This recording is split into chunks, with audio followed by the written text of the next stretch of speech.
It's just one more way of reducing your liberty and reminding you that they can fuck with you anytime they want, as long as you put up with it. As long as you put up with it. Which means, of course, anytime they want. Because that's what Americans do now. They're always willing to trade away a little of their freedom in exchange for the feeling, the illusion of security. What we have now is a completely neurotic population obsessed with security and safety and crime and drugs and cleanliness and hygiene and germs. There's another thing. Germs. Where did this sudden fear of germs come from in this country? Have you noticed this? The media constantly running stories about all the latest infections, salmonella, E. coli, hantavirus, bird flu, and Americans they panic easily, so now everybody's running around scrubbing this and spraying that and overcooking their food and repeatedly washing their hands, trying to avoid all contact with germs. It's ridiculous, and it goes to ridiculous lengths. In prisons, before they give you a lethal injection, they swab your arm with alcohol. It's true. It's true. It's true. Well, they don't want you to get an infection. And you can see their point. Wouldn't want some guy to go to hell and be sick. It would take a lot of the sportsmanship out of the whole execution. Fear of germs. Why, these fucking pussies. You can't even get a decent hamburger anymore. They cook the shit out of everything now because everybody's afraid of food poisoning. Hey, where's your sense of adventure? Take a fucking chance, will you? You know how many people die in this country from food poisoning every year? 9,000. That's all. It's a minor risk. Take a fucking chance, bunch of goddamn pussies. Besides, what do you think you have an immune system for? It's for killing germs. But it needs practice. It needs germs to practice on. So listen.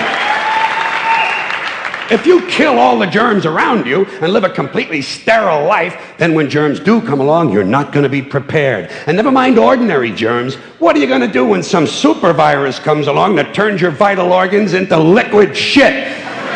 I'll tell you what you're going to do. You're going to get sick, you're going to die, and you're going to deserve it because you're fucking weak and you got a fucking weak immune system. Now, goddammit. Hey. All right. Let me tell you a true story about immunization, okay? When I was a little boy in New York City in the 1940s, we swam in the Hudson River, and it was filled with raw sewage, okay? We swam in raw sewage, to cool off. And at that time, the big fear was polio. Thousands of kids died from polio every year. But you know something? In my neighborhood, no one ever got polio. No one, ever. You know why? Because we swam in raw sewage. It strengthened our immune systems.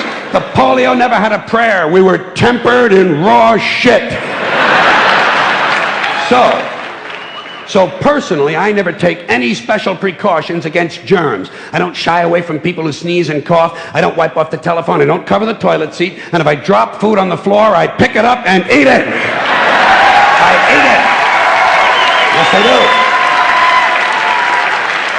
do. Even if I'm at a sidewalk cafe in Calcutta, the poor section, on New Year's morning during a soccer riot. And you know something? In spite of all that so-called risky behavior, I never get infections. I don't get them. I don't get colds. I don't get flu. I don't get headaches. I don't get upset stomachs. And you know why? Because I got a good, strong immune system, and it gets a lot of practice. My immune system is equipped with the biological equivalent of fully automatic military assault rifles with night vision and laser scopes. And we have recently acquired phosphorus grenades, cluster bombs, and anti-personnel fragmentation mines. So, when my white blood cells are on patrol, reconnoitering my bloodstream, seeking out strangers and other undesirables, if they see any suspicious-looking germs of any kind, they don't fuck around. They whip out the weapons, they wax the motherfucker, and deposit the unlucky fellow directly into my colon. Into my colon. There's no nonsense. There's no Miranda warning. There's none of that 3 strikes and you're out shit. First defense, bam, into the colon you go. Yeah, sure. Yeah, hey. And speaking of my colon, I want you to know I don't automatically wash my hands every time I go to the bathroom, okay? Can you deal with that? Sometimes I do, sometimes I don't. You know when I wash my hands? When I shit on them. That's the only time. And you know how often that happens? Tops. 2-3 times a week. Tops. Maybe a little more frequently over the holidays, you know what I mean? And I'll tell you something else, my well-scrubbed friends. You don't always need a shower every day. Did you know that? It's overkill. Unless you work out or work outdoors or for some reason come in intimate contact with huge amounts of filth and garbage every day, you don't always need a shower. All you really need to do is to wash the 4 key areas. Armpits, asshole, crotch, and teeth. Got that? Armpits, asshole, crotch, and teeth. In fact, you can save yourself a whole lot of time if you simply use the same brush on all 4 areas.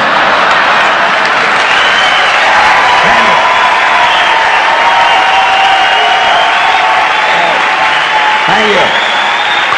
I appreciate it. Thank you.